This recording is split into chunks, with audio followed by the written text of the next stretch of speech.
আপনারা ইতিমধ্যেই আমাদের যে ঘোষণাপত্র, সেই ঘোষণাপত্রের মধ্য দিয়ে আমাদের বক্তব্য আপনারা জেনেছেন।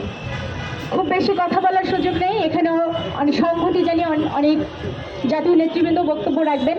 আমরা শুধু বলতে চাই যে মার্কিন সাম্রাজ্যবাদ দেশে দেশে যে আগ্রাসন চালাচ্ছে, সেই আগ্রাসনের বিরুদ্ধে আমাদের লড়াই চলমান।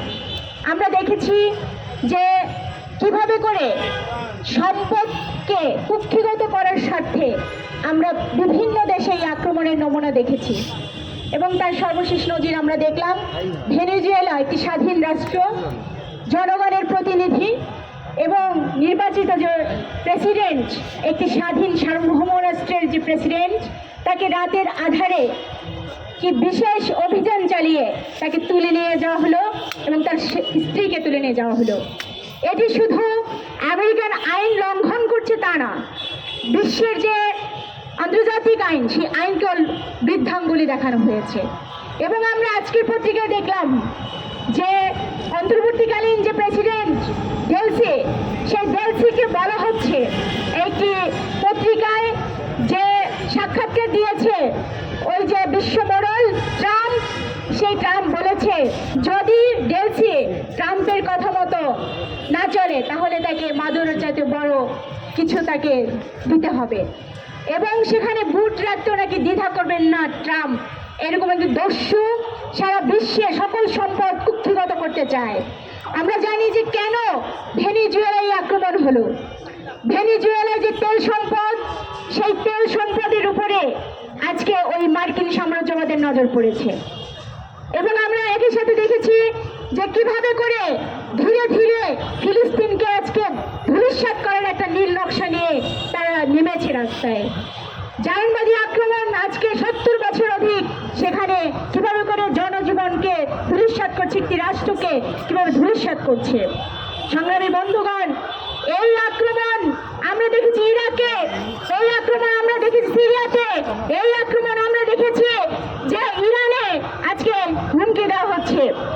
এবং একই সাথে দেখছি যে বক্তব্যে ট্রাম্প বলছে যে ল্যাটিন আমেরিকার আরো অন্যান্য দেশেও তিনি হুমকি দিচ্ছেন, তিনি আক্রমণ চালাবেন।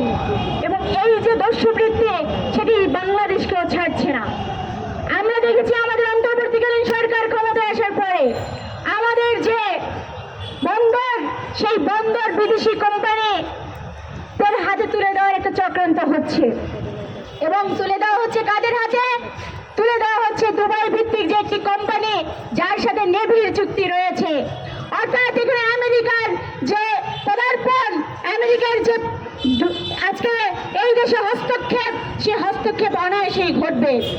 এবং আজকে দেশে দেশে এই যে আক্রমণ চলছে, সেই সকল বিশ্ববাসীকে, সকল নিপীড়িত জনতাকে, বিশ্বের সকল মানুষকে আজকে মার্কিন সাম্রাজ্যবাদের বিরুদ্ধে সোচ্চার হতে হবে।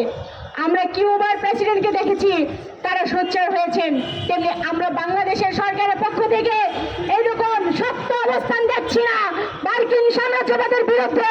এই বাংলাদেশের সংবিধানে লেখা আছে যে আমরা সকল সাম্রাজ্যবাদী শক্তির বিরুদ্ধে আমরা দাঁড়াবো। ফলে আজকে আমরা সেই নড়বড়ে অবস্থায় রাষ্ট্রের দেখছি। অনতিবিলম্বে শক্ত অবস্থান নিয়ে মার্কিন সাম্রাজ্যবাদের যে আজকে দর্শবৃত্তি, তার বিরুদ্ধে আমাদের মাথা উঁচু করে দাঁড়াতে হবে। দেশের সকল জনগণ এবং বিশ্ববাসী সকলের প্রতি সেই আহ্বান জানিয়ে বিশ্ব গণতান্ত্রিক যুব ফেডারেশন এবং আমার সংগঠন সমাজতান্ত্রিক ছাত্র ফ্রন্টের পক্ষ থেকে পুনর্বার সংগ্রামে অভিনন্দন জানিয়ে আমি আমার কথা শেষ করছি। সকলকে ধন্যবাদ।